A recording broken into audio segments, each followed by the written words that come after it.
Naging matagumpay ang isinagawang rescue operation sa 21 Pilipinong tripulante na sakay ng MV Tutor na inatake ng mga rebelding Houthi sa Red Sea. Sa punong balitaan ngayong umaga sa Quezon City, inihayag ni Department of Migrant Workers Secretary Hans Leo Kakdak na nasa maayos ng kalagayan ang mga ito matapos masagip ng Combined International Forces kagabi. Dinala mga ito sa isang ligtas na pantalan, pero patuloy pa rin ang paghahanap ng mga otoridad sa isang Pinoy na nawala matapos ang pag-atake at pagpapasabog sa bulk carrier. As of around 10:30 to 11 p.m. last night, nagkaroon ng rescue, no?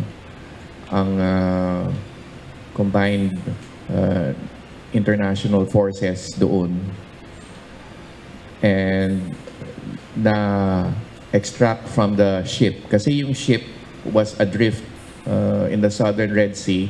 Immobilized siya but stable. Okay? Hindi siya lumubog. So, in-extract yung 21 Filipino seafarers, and they were boarded onto a security forces ship and taken to safer port.